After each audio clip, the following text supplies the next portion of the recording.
나의 모습 나의 소유 주님 앞에 모두 드립니다. 모든 아픔 모든 기쁨 내 모든 눈물 받아주소서.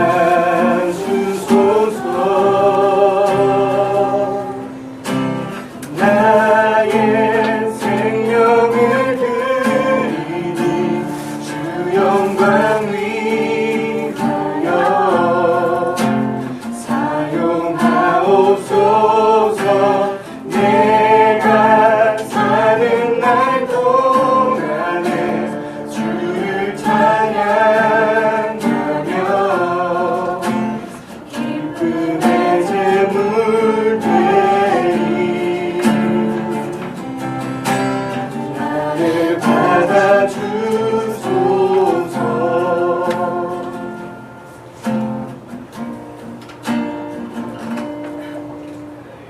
어제 일과 내일 일도 꿈과 희망 모두 드립니다. 모든 소망 모든 계획 내 손과 마음 받아주소서. 나의 생명을 드리니 주 영광 위하여 사용하옵소서. 내가 사는 날 동안에 주를 찬양하며 기쁨의 제물 되리. 나를 받아주소서.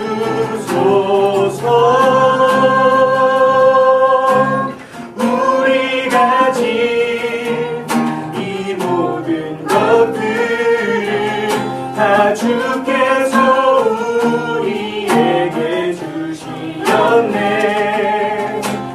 몸밖에 드릴 것이 없으니 내 삶을 받아 주소서. 나의 생명을 드리니 주 영광 위하여 사용하옵소서. 내가 사는 날 동안에 주를 찬양하며 기쁨의 제물 되리. 나를 받아주소서.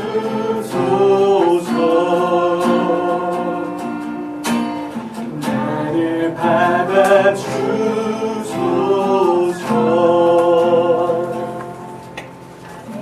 네.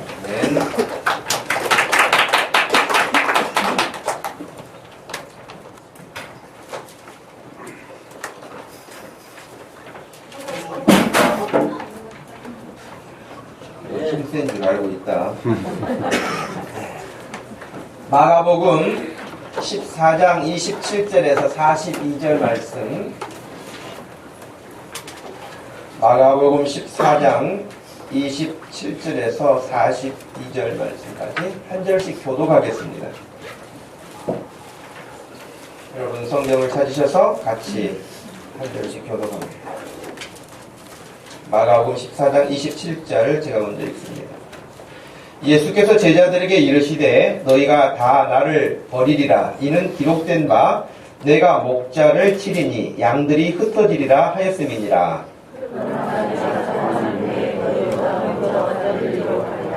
베드로가 여짜오되 다 버릴지라도 나는 그리하지 않겠나이다.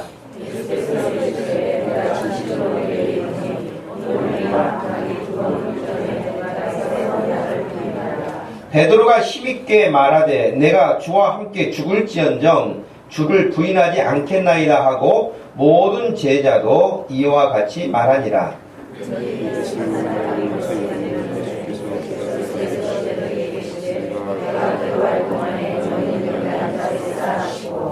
베드로와 야고보와 요한을 데리고 가실새 심히 놀라시며 슬퍼하사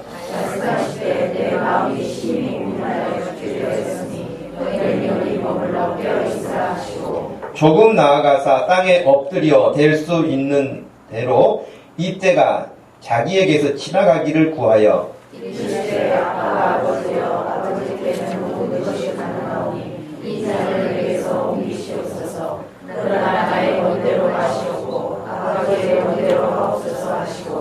돌아오사 제자들이 자는 것을 보시고 베드로에게 말씀하시되 시몬아 자느냐 내가 1시간도 깨어 있을 수 없더냐.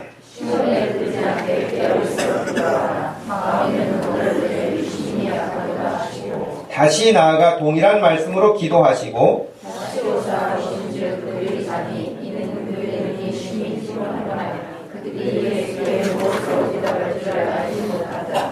세 번째 오사 그들에게 이르시되 이제는 자고 쉬라. 그만 되었다. 때가 왔도다. 보라 인자가 죄인의 손에 팔리느니라. 일어나 함께 가자. 보라 나를 파는 자가 가까이 왔느니라. 아멘. 기도해야 하는 이유라는 제목으로 말씀을 여러분 전하겠습니다. 여러분 속담에 술 취한 사람이 사촌 집을 사준다 그런 이야기 혹시 들어보셨나요? 술 취한 사람이 사촌 집 사준다. 그 이야기는 여러분 술 취해가지고는 보통 평상시에 어떤 판단력에 비하면 어떻습니까? 다 허황된 경우들이 이제 많죠. 어제도 하여튼 박희석 집사님이 로또 되면 저한테 50억을 준다 그랬어요. 아니 50억이 되면 10억을 준다 그랬구나. 네. 정정하겠습니다. 10억 준다 그랬어요. 근데 여러분 이렇게 술 취한 사람은 뭐라도 다 할 것처럼 말하죠.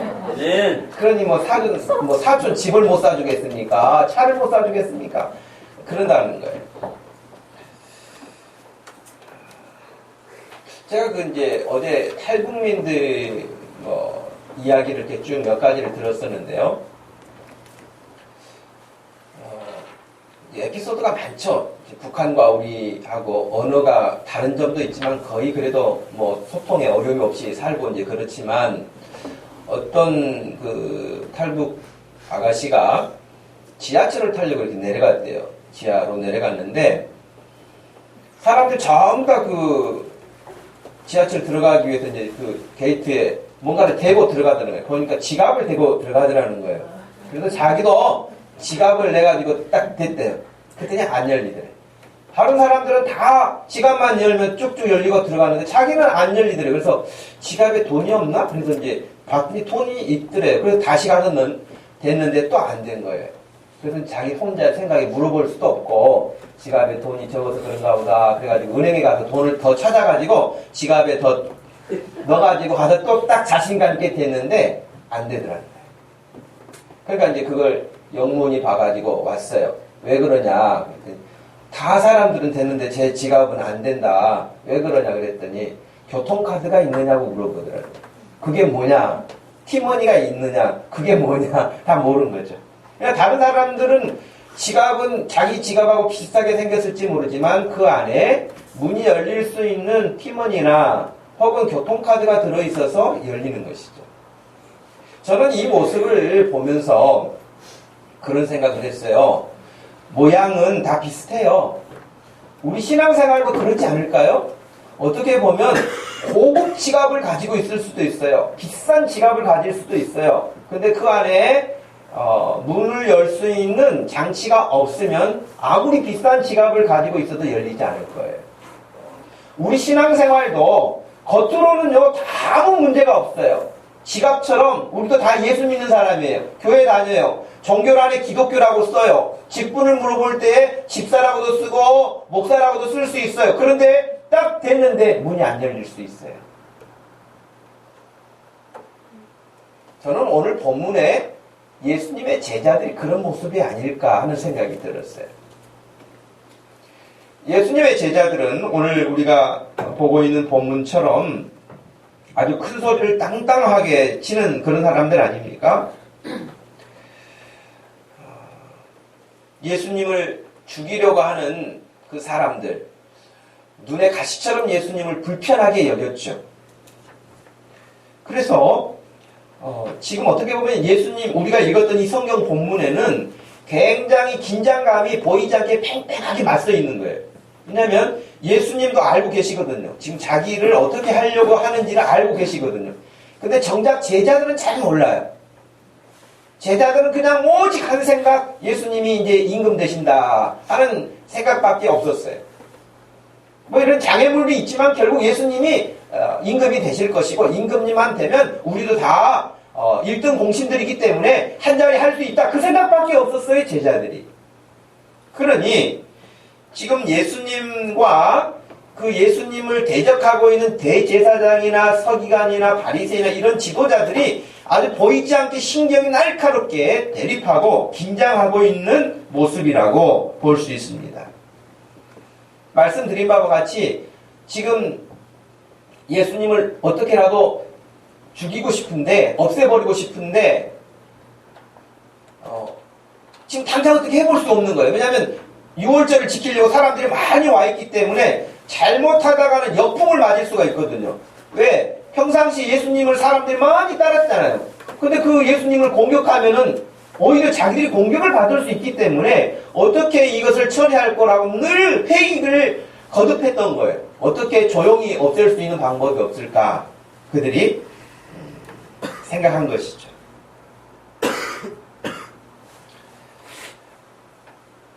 여러분, 그런데 예수님은 지금 가시는 길이, 예수님이 가시는 그 길이 고난의 길이고 험난하고 오해하고 시기하고 질투하고 심지어는 엄청난 고통을 가하고 마지막에는 죽인다고 하는 사실까지 다 알고 계세요, 예수님이. 근데 그 길을 가세요. 제자들은 지금 예수님이 가시는 길을 잘 몰라요. 아까 말씀드린 것처럼 자기들의 입신양면을 생각하고 자기들의 출세길만 생각했지, 내가 예수 믿고 내가 교회 잘 다녀서 내가 잘 되는 것만 생각했지, 하나님이 지금 원하시는 게 무엇인가는 잘 모를 뿐만 아니라 사실은 관심조차도 없었어요. 우리 신앙생활이 자칫 잘못하면 그럴 수도 있다는 거예요. 교회 다니면서 원하는 거, 내가 원하는 거, 잘 되기만을 바라는 거예요. 여러분, 그것은요 기독교라고 하기가 어렵고요, 그냥 종교생활을 한다 그렇게 보면 되는 거예요. 하나님을 믿는 게 아니라 종교생활을. 그건 여러분 절간에 가도요, 거기 가서 열심히 자기가 하고 싶은 일들이 이루어지게 소원성취하기 위해서 여러분 108배를 합니다. 여러분, 우리가 마치 불교 신자들이 108배를 하듯이 여러분 예배 시간에 108배를 시작한다면 여러분 교회 안 다니는 사람 많을 거예요. 저는 무릎 관절이 안 좋아서요 그렇게는 못합니다 부터 시작해가지고 어려울 거예요. 어떤 사람들은 다이어트 한다고 여러분 108배도 하잖아요. 근데 힘들어요, 그것이. 근데 옛날에 성철이라고 하는 그 스님을 사람들이 그렇게 만나기를 원해서 한번 가면 몇 번 절하라고 그랬다고요? 3000배. 3000번 절하면요 못 일어나요. 죽어요. 후들후들 해가지고 할 수도 없어요. 그러니까 그 스님 한 번 만나려면 그 세계에 있어서는 3000번을 절을 하고 가요. 그런 정도까지였어요. 그런데 불교 신자들이 그렇게 하는 이유는 자기가 원하고 자식이 원하고 어떤 뜻을 세우고 사업이 잘 되고 건강하고 소원 성취하고 그것을 위해서 그러는 거거든요. 근데 교회 다니면서도 지금 예수님의 제자들이 예수님이 가시는 길이 지금 자기 선생님이 가시는 길이 고난의 길이요 죽음의 길이요 우리의 죄 때문에 그분이 고난당하신다는 거 아예 생각도 없어요. 그리고 예수님을 어떻게라도 임금 세워서 왕 삼아서 예수님이 권력을 잡으면 그 권력의 부스러기 같이 자기들도 뭐 한 자리 차지할 생각만 한 거예요. 교회를 출석하면서 예수를 믿는다고 하면서 교회를 나오는데 교회를 나오는 사람들 중에 아직 거듭나지 못한 제자들처럼 그런 경우들도 허다하거든요. 교회를 다니는 목적이 틀려요. 그래서 여러분 그런데도 불구하고 예수님이 그냥 예수 제자들을 보시면서 막 인상을 쓰시면서 이 답답한 녀석들아 그러면서 길게 설명하지 않으세요. 저는 성경 본문을 보면서요. 아 예수님의 방식은 이렇구나 그런 생각이 들었어요. 우리는 막 저도 설교를 하면서 설교가 길어지는 이유 가운데 하나가 또 어떤 게 있냐면 여러분이 이해하지 못할까봐 이해를 좀 더 쉽게 시키려고 막 설명을 하다 보면 시간이 길어져요. 그런 경우들이 있거든요. 근데 예수님은 그렇게 안 하시더라고요. 예수님 그냥 하실 말씀 딱 하세요. 이해하든 하지 못하든 그 두 번째예요. 그리고 그 길 가시는 거예요. 그런데 놀랍게도요. 예수님이 그냥 그 길을 가시는데 그 예수님의 평상시 하셨던 말씀을 마음에 담아두는 사람 성경을 읽어도 그 말씀을 마음에 담아두는 사람은요. 예수님이 한 번 말씀하셔도 금방 그 말이 무슨 뜻인지를 알아차려요. 그리고 그 일에 같이 협력자가 돼요. 하나님의 나라는 그렇게 이루어져 가는 줄로 믿습니다. 여러분 어떤 사람은 지금 이 시간에 하나님이 하시는 일이 무엇인가를 금방 알아차려가지고 아 그건 내가 해야 될 일이구나. 아 내게 이런 일이 주어졌기 때문에 내가 이 일을 충성스럽게 잘 감당해야 되겠구나. 그렇게 생각하고 그 일에 머뭇거림이 없이 5달란트나 2달란트를 받았던 종들이 즉시 나가서 실행했던 것처럼. 예를 들면 우리 교회도 내년에 일꾼들을 뭐 순장도 세우고 부순장도 세우고 회장도 세우고 이런 일 했잖아요. 그러면 5달란트를 더 남기거나 2달란트를 더 남긴 종처럼 되려면 어떻게 해야 될까요? 명단을 보고 즉시로 자기 자신이 내년에는 내가 이렇게 교회, 내가 순장으로, 내가 부순장으로, 내가 회장으로, 내가 이렇게 부장으로 섬겨야 되겠구나 하는 것을 여러분 스케줄을 짜는 거예요. 이걸 즉시로. 근데 12월이니까 12월은 뭐 다 갖고 이제 뭐 1월 되면 새롭게 해봐야지. 그러면 안 된다는 거예요. 저는 글쎄 이 시간을 통해서 여러분에게 말씀을 드리는데 여러분 어떤 일들을 맡으신 분들 있잖아요. 즉시로 계획을 짜셔가지고 저한테 가지고 오세요. 목사님 저 내년에는 좀 이렇게 해보려고 그러는데 좀 뭐 목사님 생각은 어떠세요? 이럴 수 있어야 된다니까요. 남의 이야기 듣지 마시고 잘 들으시길 바래요. 그래서 그렇게 해야만 주의 일을 할 수 있어요.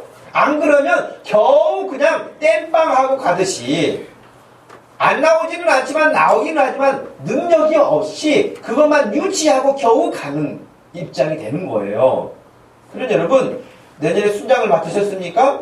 회장을 맡으셨습니까? 그러면 내가 할 일이 무엇인가? 어떻게 해야겠는가? 우리 마을은 어떻게 해야 되겠는가? 우리 전도회는 어떻게 해야 되겠는가? 우리 부장으로서 주일학기는 어떻게 해야 되겠는가? 그 부분에 대해서 내가 할 일들을 즉각 찾아보시기를 바라요.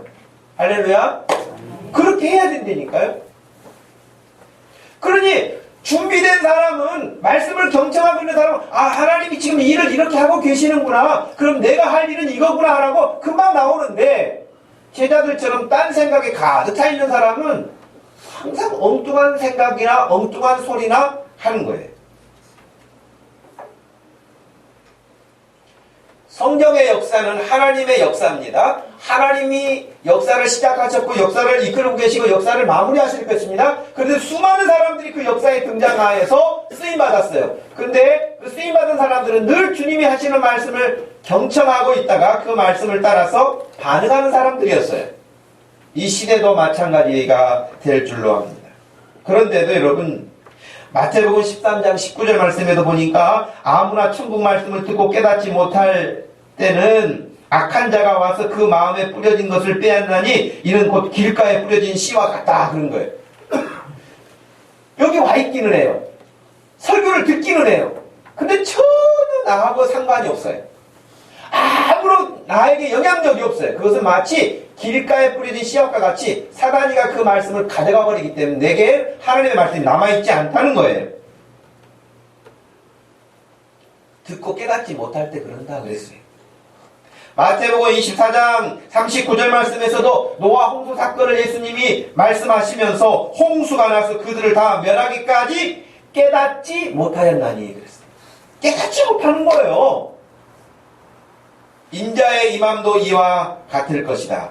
마가복음 6장 52절 말씀에서도 이는 그들이 그 떡 떼시던 일을 깨닫지 못하고 도리어 그 마음이 둔하여졌습니다. 이 말씀은 언제 하셨냐면은 예수님이 이제 갈릴리 바다를 이렇게 밤에 바다 위로 걸어오시니까 그런 일을 본 적도 없고 들은 적도 없는 제자들이 저건 유령이라 생각해가지고 깜짝 놀라지 않았습니까? 그때 예수님께서 너희 두려워 말아라 그러시고 하셨던 말씀이 야 내가 오병이어로 5,000명을 먹이고도 그 12광주가 남았던 거 너희들은 모르냐. 그 여러분 깨닫지를 못하는 거예요. 여러분이 어떻게 가능합니까 그것이. 아이들까지 또 부녀자까지 이렇게 여러분 같이 합하면은 10,000명이 넘는다 그래요. 그러면 물고기 2마리하고 작은 떡덩이 5개를 가지고 10,000명이나 먹이고도 여러분 12바구니가 남았다는 거예요. 그게 가능합니까? 그건 도무지 불가능한 이야기예요. 하나님이 아니시면 할 수 없는 일이에요. 그러면 그 사건을 봤다고 한다면 예수님은 그냥 우리가 알고 있는 그런 랍비가 아니야. 하나님의 아들이셔. 하나님이셔. 하나님이 아니시고는 이렇게 할 수가 없어. 이런 생각이 들어야 마땅한 건데 예수님이 물 위로 걸어오시니까 예수님이 그 500의 기적을 행했던 걸 깜빡 다 잊어먹고 고작 한다는 생각이 유령이다 생각해가지고 무서워하는 거예요. 그 예수님이 하신 말씀이 내가 너희들에게 떡을 줄 때 너희들 깨닫지 못했냐? 왜 마음이 그렇게 둔하냐? 그렇게 말씀을 하신 거예요. 여러분 오늘 말씀을 보면 제자들이 깨닫고 그렇지 못하고에 상관없이 예수님은 가셔야 할 길을 그냥 가고 계시는 것을 볼 수 있지 않습니까? 그런데 아직 깨닫지도 못한 제자들에게 예수님이 더 엄청난 말씀을 하시는 거예요. 사실은 제자들이 굉장히 받을 수도 없는 그런 말씀을 하셨거든요. 27절 예수께서 제자들에게 이르시되 너희가 다 나를 버릴 것이다. 너희들이 나를 다 버릴 것이다. 근데 제자들이 왜 깜짝 놀랐겠어요? 아니 우리가 예수님을 버리기는 왜 버려요? 왜 안 버리죠? 예수님을 붙잡고 있어야 한 자리를 하는데 예수님을 왜 버리겠어요? 절대 그런 일은 없을 거예요. 버리는 일은 없을 거예요.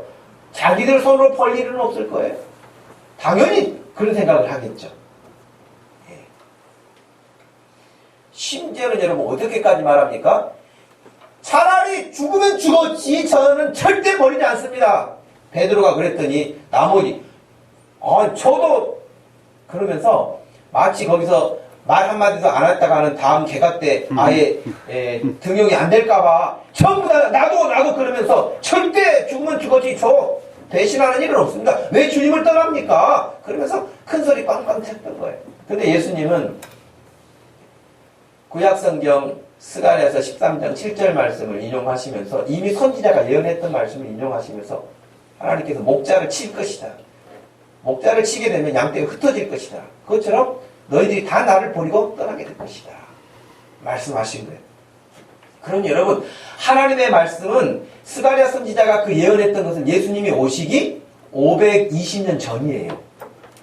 520년 전에 하셨던 말씀이 지금 예수님을 통해서 이루고 계시는 거예요.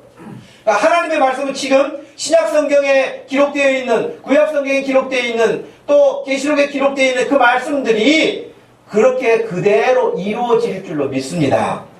여러분 그래서 예수님께서 제자들이 상상할 수도 없는 폭탄 선언과 같은 말씀을 하셨던 거예요. 제자들은 그 뜻이 무슨 뜻인지도 알지 못하면서 절대 그럴 수 없다고 힘있게 자신감 있게 말했습니다. 목적이 다르면요, 어떤 자기의 신앙 철학도 명확하지 않으면 늘 이렇게 갈짓자를 쓰게 되기도 하는데요.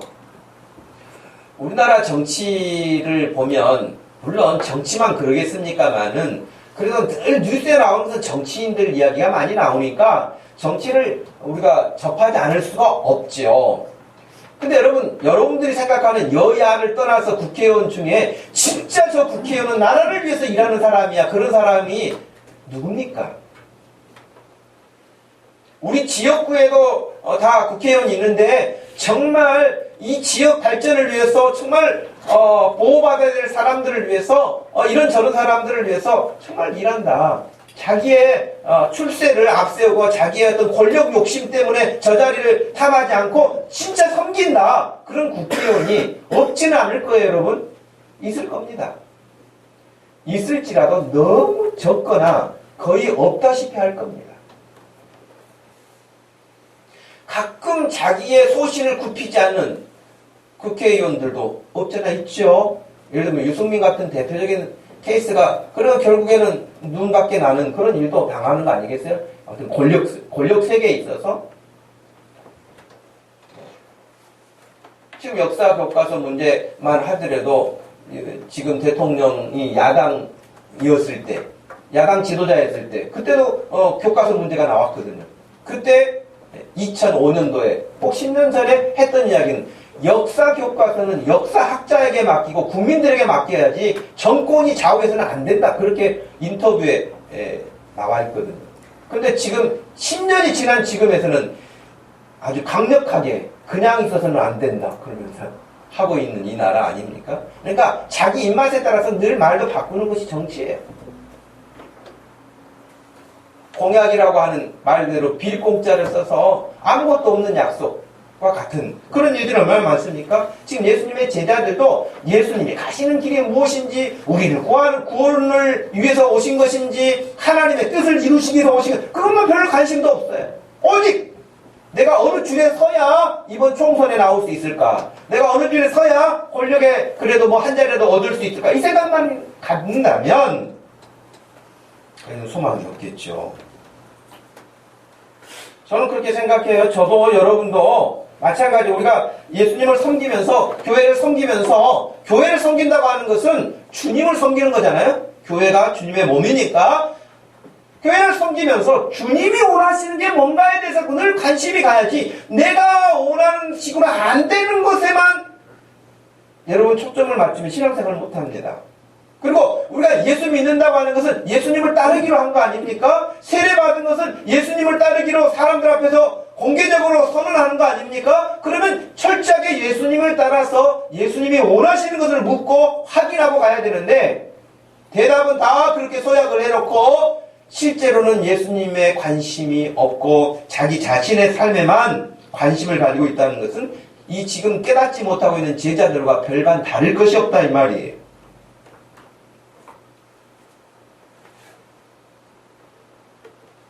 그러면서도 여러분 늘 그렇잖아요. 어느 단체든지 간에 명분은 좋잖아요.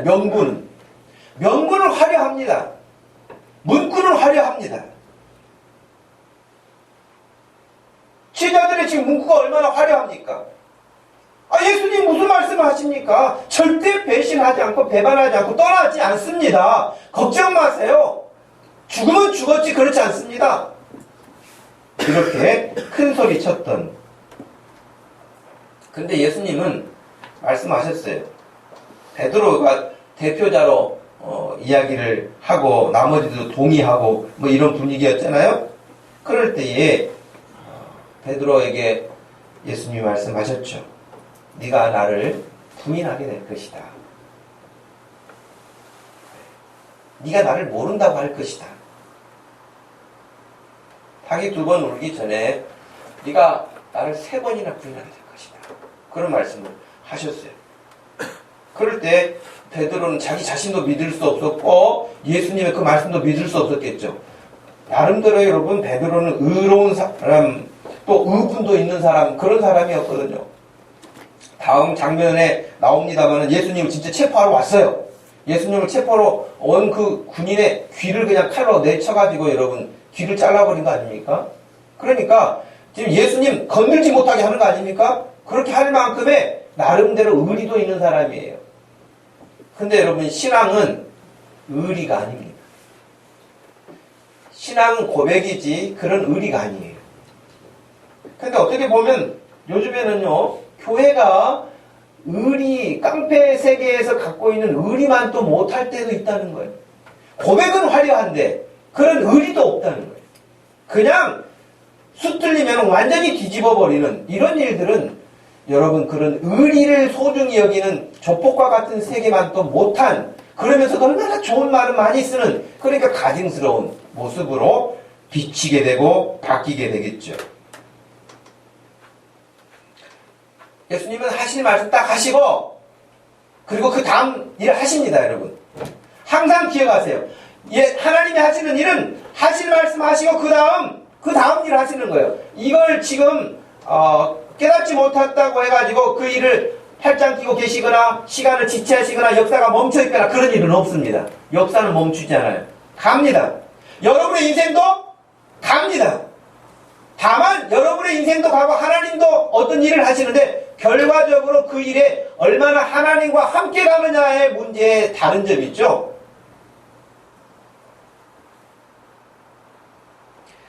예수님은 그는 엉뚱한 생각에 빠져있는 제자들, 큰 소리만 치지 아무 능력도 없는 제자들, 그 제자들에게요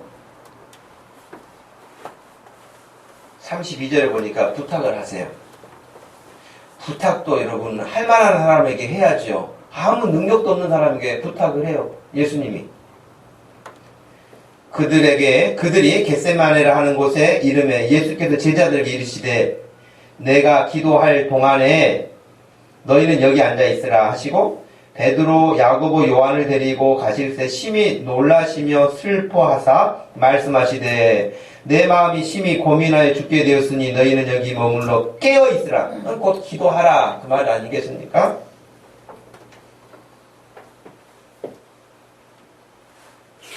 저는 이 말씀을 보면서 저도 좀 당황스럽기도 했어요. 그 당당하시는 예수님이 이 죽음 앞에서 이렇게 멈칫하는, 움찔하는 그런 느낌을 받았어요. 심히 놀라고 슬퍼하시고 내 마음이 심히 고민하여 죽게 되었다, 그렇게 말씀을 하셨어요. 여러분 이건 육체적인 고난을 당하기 전에 심적으로 지금 압박을 당하고 계시는 예수님의 모습이잖아요. 그런데 그런 어떤 상황에서 그냥 계시지 않고 늘 하시던 것처럼 하나님 아버지 앞에 그 문제를 가지고 나갑니다. 내가 지금 심히 고민하다 죽게 되었다, 내가 고통스럽다, 힘들다, 그런데 그것만 탄양만 하고 계시는 것이 아니라 늘 하시던 대로 아버지 앞에 가지고 나가요.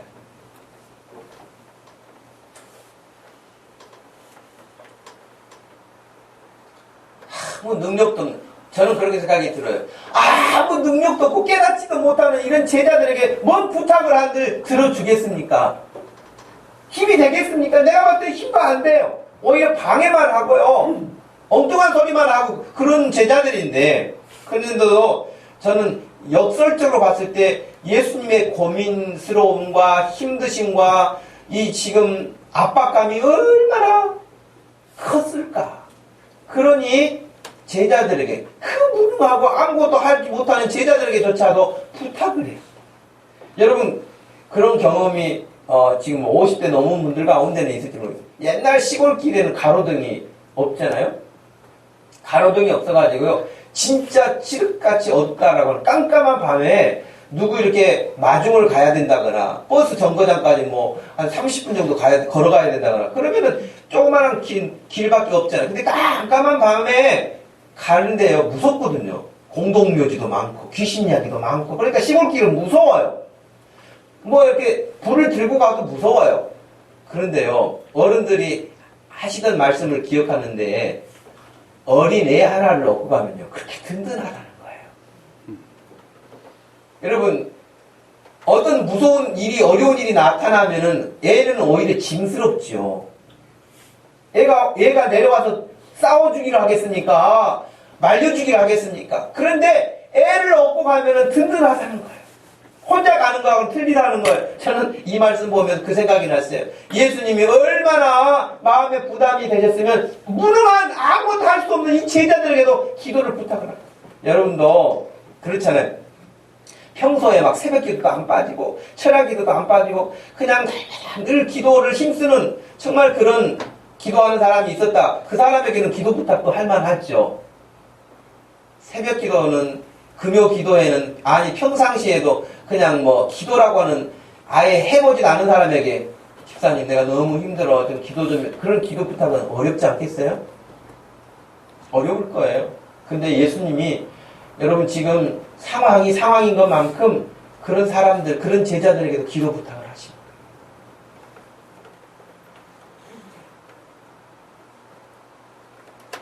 여러분 옆에 사람 한번 보세요. 기도 부탁할 만한 사람입니다. 기도 좀 부탁할 만한 사람이에요? 알르니 죽지. 뭐 그 생각이 드세요?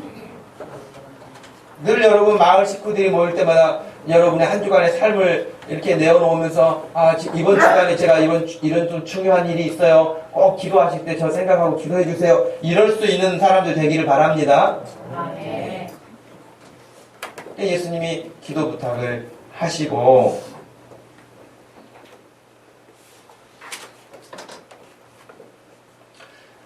예수님이 죽음 앞에서 두려워하셨다고 돼 있어요. 예수님이 죽음 앞에서. 여러분, 죽음이라고 하는 것 자체는 예수님이 됐든 베드로가 됐든 우리가 됐든 다 두려운 거 마찬가지입니다. 근데 마귀는요, 죽음도 두렵지 않다고 속이는 것이 있어요. 그것이 자살이에요. 죽으면 끝난다. 죽으면 다 해결된다. 끝이다. 아무것도 없다. 이거 다 거짓말이잖아로 거짓말로 해서 사람들을 죽음으로 내모는 것이에요. 자살이 그겁니다, 여러분. 뭐 저는 우울증 때문에 자살하다가 그거 동의하지 않습니다. 그래서 자살한 사람도 미화시켜요. 우울증이라는 병에 걸려가지고 그 병 때문에 죽었다. 뭐. 근데 여러분 그렇게 생각하지 않습니다. 그렇게 연약하게 생각할 수 없습니다. 사단이가 계속해서 거짓말을 퍼뜨리는 것이죠.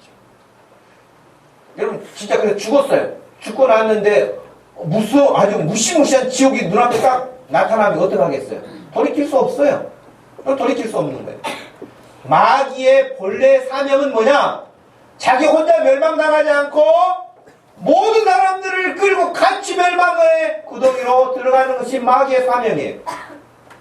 그러기 위해서 사람들을 믿음에서 떠나게 하고 믿음이 식어지게 하고 주님으로부터 떠나게 만드는 것이 사단이가 하는 일 아니겠습니까? 죽음이라는 것은 여러분 두려운 것이에요. 다만 예수 그리스도가 죽음을 이기셨어요. 그리고 저도 여러분도 예수님을 믿어요. 그러니까 우리가 정상적으로 어떠한 죽음을 맞이하게 된다고 했을 때 우리는 그 죽음 자체는 두려워하지 않아요. 왜? 주님이 부활하신 것처럼 주님이 계신 곳에 우리도 함께 가기 때문에 그 자체를 두려워하지 않습니다. 부활의 신앙을 가지고 있는 저와 여러분들은 죽음 자체에 두려워서 떨지 않습니다. 이 땅으로만 끝나는 것이 아니라 영원한 생명이 있다는 사실을 알기 때문이고 영원한 생명이 있다는 사실을 계속해서 숨기는 존재는 마귀예요. 그런 것은 없다라고 여러분들에게 계속 주입시키는 것은 세상이에요. 속아서는 안 됩니다.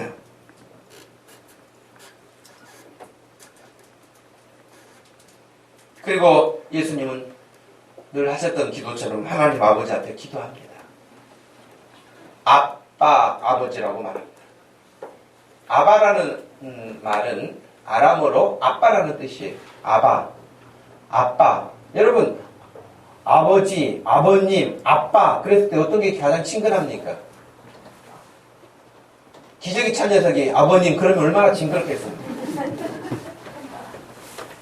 아빠라고 그렇게 격이 없는 전적 의존의 관계, 이런 정말 하나님을 바라본 그런 마음에서 하나님은 모든 것을 하실 수 있잖아요. 그러니 이 잔, 이 고난의, 이 죽음, 두려움을 내게서 지나가게 좀 해주실 수 있다면 그렇게 해주세요.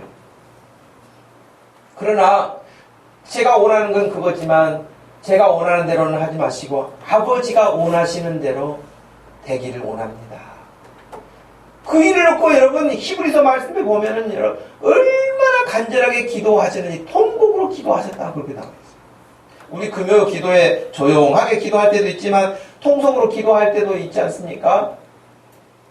근데 여러분 아무리 조용하게 기도하라 그래도 여러분 자기 지금 상황이 그럴 수 없는 상황에 있으면 조용하게 기도할 수가 없어요. 주야 하고 부르짖을 수밖에 없고 주님 의지하고 애타게 찾을 수밖에 없어요. 지금 예수님이 그렇게 기도하시는 거예요. 그렇게 기도하시면서도 마지막 늘 단서는 내가 원하는 대로 하지 마시고 아버지가 원하시는 대로, 비록 내가 죽음의 길을 가는 한이 있다 할지라도 아버지가 원하시는 대로 되기를 원합니다. 이것이 우리 기도의 정석이 되어야 될 줄로 믿습니다. 우리는 얼마나 배짱이 있는 사람들인지 우리가 기도한 대로 안 해주면 하나님 삐쳐가지고 내가 하나님도 안 믿어. 그동안은 하나님 믿어줬던 거지. 교회도 나와줬던 거지. 근데 내 뜻대로 안 해줘? 그럼 내가 뭐하러 교회 다녀? 그러면서 하나님 앞에 아주 배은망덕한 태도를 취하는, 무식하면 용감하다고 그러는 것처럼. 그렇죠. 모르니까. 그동안 교회를 다녔을지는 몰라도 하나님을 모르는 것이죠. 여러분 성경에는요 간절히 기도해가지고 응답받은 사람들도 있잖아요. 근데 간절히 기도했는데 응답 못 받은 사람도 있잖아요. 아니 응답은 받았는데 자기가 원하는 대로 안 되는 경우들이잖아요. 대표적인 바울과 같은 사람이 그런 사람이잖아요. 자기 육체의 가시를 그 신약 학자들 가운데는요 몇 가지 그 학설이 있어요.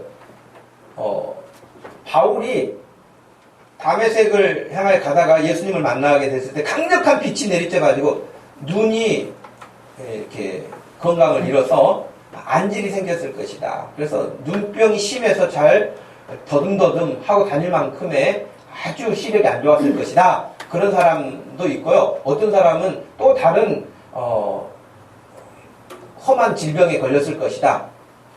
그런 추측을 하거든요. 그래서 바울이 하나님 앞에 그 문제를 고쳐달라고, 내 질병 고쳐달라고 간절히 3번 기도했는데 하나님이 네 은혜가 네게 족하다 이렇게 말씀하시면서 고쳐주지 않으셨어요. 그래서 바울이 나 그러면 선교사하고 뭐가 안 합니다. 그렇게 하지 않고요. 하나님이 내게 주신 은혜가 너무 크기 때문에 혹시라도 내가 자만하거나 교만할까봐 하나님이 내게 주신 은혜다 생각을 해서 그 질병까지도 은혜로 받아서 갑니다. 그게 믿음이에요, 여러분. 종교개혁자 요한 칼빈은요, 돌아다니는 종합병원이라고 할 만큼 질병이 많았어요.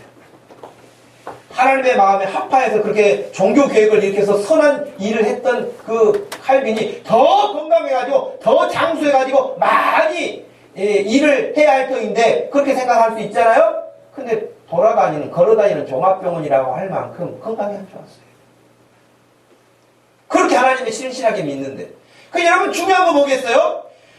생애를 짧게 살든 길게 살든 건강하든 질병이 있든지 간에 지금 하나님이 원하시는 대로 내가 살고 있느냐 그렇지 못하느냐의 차이점이에요.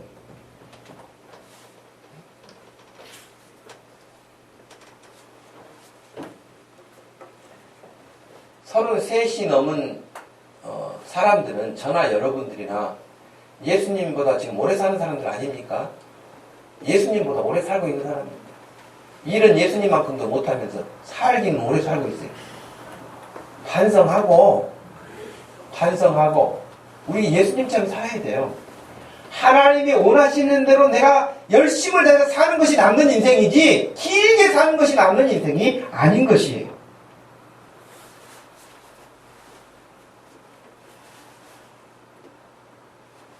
교회를 섬기다 보면 수많은 사람들을 보고 만나게 되고 그러잖아요. 그러는데 그 사람들 보면 그 사람들이 하나님의 자존심, 하나님의 그 이름을 지키기 위해서 막 그러기보다는 오직 자기 명예, 자기 이름, 자기 체면, 자기 자존심에 그냥 갇혀있는 사람들이 너무 많아요. 여러분, 내 자존심은 좀 눌리면 어떻습니까? 뭐 누가 나보고 좀 욕을 하면 어때요? 욕을 하면 어때요? 나 오해하면 좀 어때요? 그러지 않아요? 근데 하나님이 오해받으시거나 하나님이 욕되게 하신다거나 그러면 막 분노해야죠. 근데 하나님이 욕되게 막 욕을 먹고 그래도 그건 별로 대수롭지 않고 누가 나만 그냥 살짝만 그냥 눈만 치킬 때도 그냥 자기는 더 눈을 크게 도끼처럼 뜨고 나한테 왜 그러냐고 달려드는 이런 것은 아직 믿음이 아주 어린아이거나 초보일 정도겠죠. 진짜 믿음을 가지고 사는 사람은 자기 자존심 그건 별로 중요하다고 생각되잖아요. 예, 자존심은 별로 중요하지 않고 자존감이 중요하니까. 그가 나를 무시한다 그래서 내가 무시당할 사람이 아니잖아요. 여러분을 향해서 누가 막 뭐라고 한다고 해서 여러분이 그런 사람이 아니잖아요. 그건 자존감이잖아요. 그건 자존심은 말싸움에 불과한 거예요. 그래서 여러분, 우리가 주님 앞에서 믿음을 가지고 나갈 때 우리 예수님처럼 그렇게 기도하고 가야 할 터인데 예수님이 3번이나 깨어있어서 같이 기도하자고 하셨는데도 3번 다 잤어요. 기도는 어느 날 갑자기 되는 게 아니에요. 기도는 훈련해야 돼요. 경건에 이르기를 연습하라 했기 때문에 훈련하란 말이에요. 여러분 기도하는 일에 훈련하시기를 바랍니다. 어느 날 여러분 기도가 될 것 같아요? 눈만 말뚱말뚱 깜박깜박하지 기도는 안 나와요. 왜? 훈련이 안 됐으니까 뭔 말을 할지도 모르고요. 마음은 답답하고 지금 불안한데 기도는 어떻게 할지를 모르는 거예요. 기도 훈련해야 됩니다. 배워야 됩니다. 열심을 내야 됩니다. 여러분 금년이 가기 전에 2015년이 역사상으로 매듭 짓기 전에 12월 이 남은 시간에 기도하는 시간을 확보하시고 기도하는 일에 더 힘쓰시기를 바랍니다. 기도해야 돼요. 제자들에게 기도하라고 부탁을 했는데도 불구하고 잠만 자요.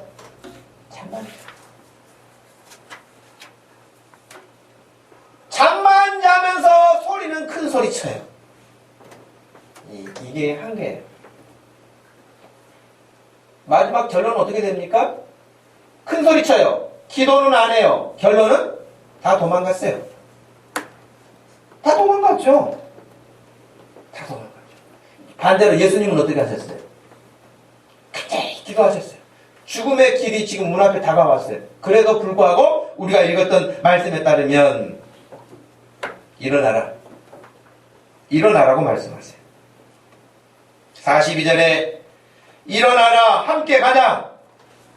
보라 나를 파는 자가 가까이 왔다. 말씀하시면서 당당해요. 기도한 사람들은 당당합니다. 하나님이 함께하는 사람들은 세상에 대해 두려워 떨지 않습니다. 공의롭고 진실을 가지고 진리를 가지고 가는 사람들은 세상 두려워하지 않습니다. 가는 거예요. 여러분 앞에 두려움이 뭡니까? 여러분 앞에 두려움이 뭐예요? 건강입니까? 사업입니까? 아니면 직장입니까? 아니면 대학입니까? 취업입니까? 무엇이 여러분을 두렵게 합니까? 큰 소리만 치지 말고 예수님처럼 하나님 아버지 앞에 나와서 기도할 수 있기를 바랍니다. 그 문제를 놓고 기도하세요. 기도할 때에 나는 지금 다이렉트로 이렇게 가는 것이 원하는 일이고 좋은 일일지 몰라요. 마치 예수님의 제자들처럼 예수님 그냥 우리 재고가 다 필요 없고요. 임금만 되세요. 그래야 저희도 한 자리 할 수 있습니다. 그 생각에 빠진 것처럼 그럴 수 있을지 몰라요. 그러나 여러분 예수님처럼 기도하시면요 여러분에게 절대 마이너스가 없고 여러분의 신앙을 유익하게 하고 복되게 할 것입니다. 믿음으로 여러분들이 진실하게 살고 성실하게 살고 기도하면서 살고 그러는데 나타나는 일이 잘 될 때도 있고요 안 될 때도 있고요. 그건 문제가 되지 않아요. 왜? 주님이 원하시는 대로 나를 이끌어 가시니까 잘 되면 잘 되는 대로, 막힐 때는 막히는 대로 여러분 가는 거예요. 이런 신앙을 전천후 신앙이라고 해요. 거침이 없는 신앙이에요. 사단이 공격을 잘 못해요. 사단이 공격할 때 너 봐라, 기도한다더니 안 되지 않냐, 낙심하게 만들거든요. 그런데 지금 말씀드린 이런 신앙은요, 사단이 그런 공격을 못해요. 잘 돼도 안 돼도 거기에 우리가 매이지 않아요. 왜? 내가 하나님 앞에 최선을 다했고, 내가 하나님 앞에 기도했고, 근데 하나님이 지금 어떤 길을 막으셨어요? 아, 그러면 하나님이 또 다른 길을 내신 모양이구나. 이렇게 가는데 사단이 무슨 공격을 합니까? 공격할 수가 없어요. 다만 기도도 안 하고요, 성실하지도 않고요, 아무것도 안 하고 그렇게 있을 때는 아무 유감이 없겠죠. 여러분을 지금 마음에 근심되게 하고 짓누르고 짐이 되게 하고 부담되게 하고 두려워하게 하는 것, 그것이 무엇이 됐든지 간에 예수님처럼 하나님 아버지 앞에 가지고 나와서 꼭 기도할 수 있는 믿음 되기를 축복합니다. 그러면 어떤 길도 두려움이 없이 갈 수 있습니다. 그리고 여러분에게 주신 인생을 즐겁게 사세요. 잘 돼야만 즐거운 게 아니라니까요. 내가 원하는 대로만 다 이루어져야만 행복한 게 아니라니까요. 하나님은 우리를 너무 잘 아시기 때문에 완급 조절을 하세요. 하나님이 우리를 완급 조절하고 계시니까 하나님만 믿고 가시면 여러분의 삶은 반드시 복될 것입니다. 여러분, 두려움 대신 여호수아 1장 8절 말씀에서도 이 율법책을 내 입에서 떠나게 하지 말아라, 하나님 말씀을 붙잡아라 이 말 아닙니까? 주야로 그것을 묵상하여 그 안에 기록된 것을 지켜 행하라. 그리하면 내 길이 평탄하게 될 것이다, 형통할 것이다. 강하고 담대하라.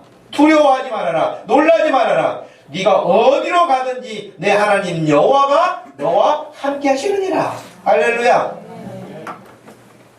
이사야 43장 1절 말씀에 야곱아, 너를 창조하신 자가 누구시냐? 너를 창조하신 여호와께서 이렇게 말씀하신다. 이스라엘아, 너를 조성한 자가 너에게 이제 말씀하시느니라. 너는 두려워 말라. 내가 너를 구속하였고 내가 너를 지명하여 불렀나니 너는 내 것이라. 그리 말씀하셨어요. 부산에서 목회하시는 김기현 목사님이라는 분이 계시는데요. 책을 많이 읽으신 분이고 또 책도 쓰시고 그래요. 근데 어떤 책을 내셨냐면 미운 오리 무지개 하늘을 날다, 이런 책을 쓰셨어요. 근데 자기가 마치 여러분 그 이솝 안델센이 말한 것처럼 미운 오리 새끼와 같았다는 거예요. 자기가.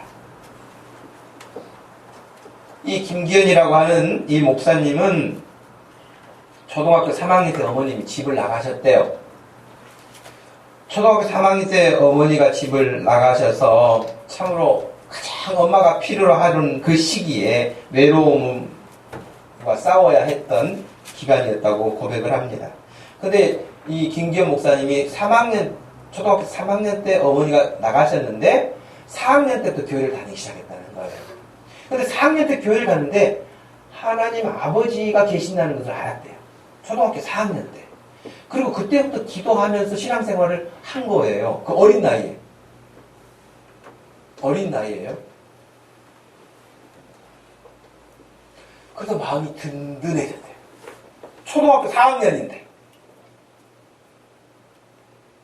그리고 나는 하나님이 사랑해 주신다라고 하는 생각이 분명하게 그 어린 나이에 들었다고 합니다. 그 당시 육성회비를 내는데 150원 육성회비가 없어가지고 학교를 못 다녔대요. 육성회비가 없어가지고. 심지어는 어머니가 3분, 아버지가 2분. 그러니까 가족이 복잡한 거죠. 어머니가 집 나가고 또 아버지가 새 어머니를 데려왔겠죠. 그럼 어머니가 3명으로 바뀌는 중에 또 이번에는 아버지가 또 어디 가시고 다 새로운 아버지가 오시고, 그러니까 아버지가 2, 어머니가 3인 이게 어떻게 됩니까? 그런 환경인데도 하나님 아버지가 자기의 아버지가 되신다는 사실을 그 초등학교 4학년 때 깨닫고 하나님을 믿음으로 살아요. 그리고 지금 미국까지 유학도 갔다 왔고요. 목사가 돼가지고요. 전국으로 지금 기업체니 교회니 1년에 3,000번, 아니 지금까지 1년이 아니라 지금까지 3,000번 이상 강연을 하면서 그 어려운 환경에 있는 사람들에게 절대 미운 오리 새끼가 아니라 하나님이 함께 계신다라고 하는 것을 간증하고 다닌다니까요. 여러분 부모님이 5명 계신 분 안 계시죠? 그럼 얼마나 좋은 환경입니까? 그러니 거기에 하나님 아버지까지 계시니 저와 여러분들이 얼마나 행복한 사람들입니까?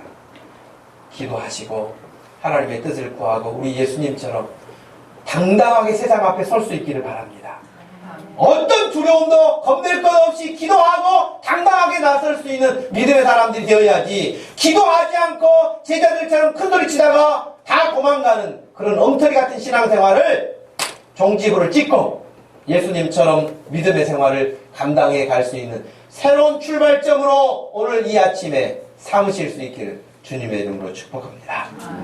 하나님 아버지 고맙고 감사합니다. 이 시간 저희들에게 귀한 시간을 주시고 우리 예수님이 이 땅에 오셔서 행하셨던 일, 말씀하셨던 일, 예수님 주변의 제자들과 다른 사람들이 일으켰던 반응들 가운데에 우리 자신들을 대입시켜 보면서 내 모습은 어떤 모습일까? 혹시 기도 안 하고 3번이나 당부하시는데도 잠들어 버린 그 제자들, 눈이 피곤하고 마음은 온인데 육신이 약하다는 그런 이야기만 계속 반복하다가 큰 소리만 치다가 정말 감당해야 될 그 순간에는 도망가 버리는 무능한 제자들이 되지 않고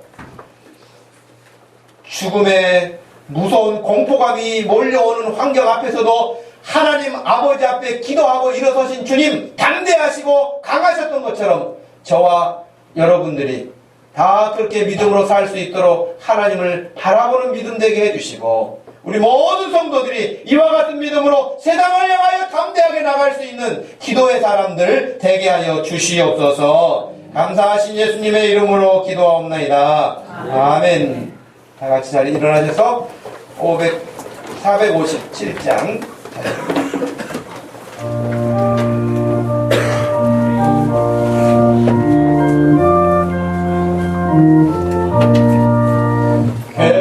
겟세마네 동산에 주를 생각할 때에 근심이나 걱정을 외면할 수 있을까? 나를 항상 버리고 주를 따라가리라. 빌라도의 뜰에서 주를 생각할 때에 수치됨과 아픈 것 못 견딜 수 있을까? 길이 참고 묵묵히 주를 따라가리라. 갈보리산 올라가 주를 생각할 때에 나의 받는 괴로움을 비교할 수 없으니 십자가를 지고서 주를 따라가리라.